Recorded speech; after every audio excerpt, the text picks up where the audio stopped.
2023-এর HSC পরীক্ষার্থী বন্ধুরা কেমন আছো? আশা করি সকলে অনেক ভালো আছো। তো তোমাদের মাঝে একটি নতুন তথ্য নিয়ে আসলাম, একটা আপডেট নিয়ে আসলাম।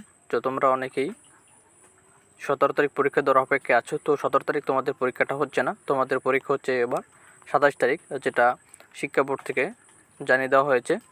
তবে 27 তারিখ কিন্তু সকল বোর্ডের পরীক্ষা হচ্ছে না। 17 তারিখ কিছু কিছু বোর্ডের পরীক্ষা হবে এবং 27 তারিখ কিছু বোর্ডের পরীক্ষা হবে। তো কোন কোন বোর্ডের পরীক্ষা 27 তারিখ হবে এবং কোন কোন বোর্ডের পরীক্ষা 17 তারিখ হবে সেটা তোমাদেরকে ভিডিওর মাধ্যমে জানিয়ে দেওয়া হবে।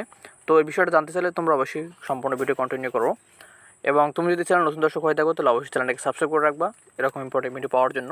আর যদি তুমি পেজ থেকে দিয়ে থাকো অবশ্যই পেজটিকে ফলো করে রাখবা। আর যদি ভিডিওটা লাইক করে না থাকো অবশ্যই ভিডিওটা লাইক করে যাবা এবং তোমার মূল্যবান মতামত অবশ্যই কমেন্ট করে জানিয়ে যাবা। তো তোমাদেরকে এখন আমি সে বিষয়টা দেখাবো, যেটা শিক্ষা বোর্ড থেকে এবং শিক্ষা বোর্ডের যে চেয়ারম্যান আছে তপস কুমার, তিনি কিন্তু যেটা জানিয়েছে সেটা আছে তোমাদের মাঝে দেখাবো।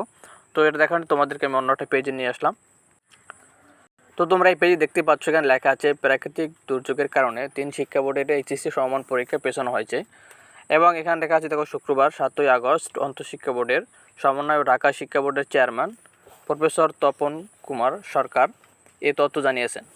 হ্যাঁ, তিনি বলেছেন প্রাকৃতিক দুর্যোগের কারণে চট্টগ্রাম শিক্ষা বোর্ড এবং বাংলাদেশ মাদ্রাসা শিক্ষা বোর্ড ও বাংলাদেশ কারিগরি শিক্ষা বোর্ড অধীনে এইচএসসি সমমান পরীক্ষা 17ই আগস্টের পরিবর্তে আগামী 27শে আগস্ট থেকে শুরু হবে। তো তোমরা এখানে দেখতেই পাচ্ছ 3টি বোর্ডের পরীক্ষা কিন্তু 27 তারিখ হচ্ছে, 17 তারিখ হচ্ছে না, যেহেতু প্রাকৃতিক দুর্যোগের কারণে এবং বৃষ্টিতে অনেক সমস্যা হওয়ার কারণে এই যেই দিকে যেই অঞ্চলে বেশি সমস্যা হয়েছে এবং যেই অঞ্চলের আওতায় যেই বোর্ডগুলো পড়ছে তাদের কিন্তু অর্থাৎ মোট 3টি শিক্ষা বোর্ডের মানে 3টা বোর্ডের যে পরীক্ষাগুলো হচ্ছে না সেটা তোমরা এখানে স্পষ্টভাবে লেখাই দেখতে পাচ্ছ। তারপর এখানে লেখা আছে যে তবে অন্যান্য বোর্ডের পরীক্ষা যথারীতি 17 আগস্ট থেকে প্রকাশিত সময়সূচি অনুযায়ী অনুষ্ঠিত হবে।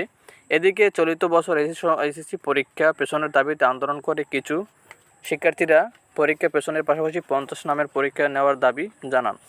তোমরা এদেরকে দেখাচ্ছ, তো তোমরা অনেকে আন্দোলন করেছো 50 নাম্বার পরীক্ষা মানে 50 মার্কের পরীক্ষা নেওয়ার জন্য। তো তোমাদের অন্যটা পেজে নিয়ে আসলাম, এখান থেকে অনুযায়ী 50 মার্ক অনুযায়ী হবে। এদিকে চলিত বছর এইচএসসি সমমান পরীক্ষার পেছনের দাবিতে আন্দোলন করেন কিছু শিক্ষার্থী, পরীক্ষা পেছনের পাশাপাশি 50 নম্বরে পরীক্ষা নেওয়ার দাবি জানান তারা। তবে শিক্ষামন্ত্রী ডাক্তার দিবুমণি জানিয়েছেন পরীক্ষা যত সময় অনুষ্ঠিত হবে। উল্লেখিত চলিত বছর অর্থাৎ এবছর তোমরা কত শিক্ষার্থীরা পরীক্ষা দিচ্ছ সেটা এখানে একটু আলোচনা করি। তারা লিখে রাখছে যে 13,59,342 জন শিক্ষার্থী এইচএসসি সমমান পরীক্ষায় অংশ নেবেন।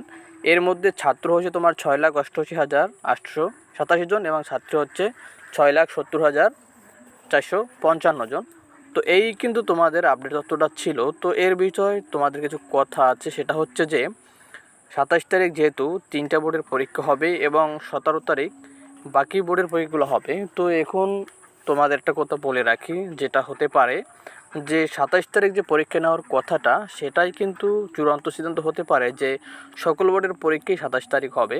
কেননা 17 তারিখ যদি যেই সব বোর্ডের প্রশ্ন মানে এগুলো হবে পরীক্ষাগুলো হবে, তো সেক্ষেত্রে কিন্তু যারা 27 তারিখ পরীক্ষা দেবে তো 17 তারিখ পরীক্ষা দেবে, সেক্ষেত্রে কিন্তু প্রশ্ন ফাঁস হয়ে যাওয়ার সম্ভাবনা থাকে। তো এই ক্ষেত্রে বিবেচনা করে তোমাদেরকে আরও একটি নিউজ দেওয়া হতে পারে যে 27 তারিখে সকল বোর্ডের পরীক্ষা শুরু হবে। তো এরকমের আপডেট কিন্তু আসতে পারে। তো যদি এরকমের আপডেট এসে থাকে তো তোমাদেরকে অবশ্যই আমি জানিয়ে দেবো ভিডিওর মাধ্যমে। তো ধন্যবাদ সবাইকে তোমার সাথে থাকার জন্য। দেখো পরবর্তী নতুন কোনো ভিডিওতে।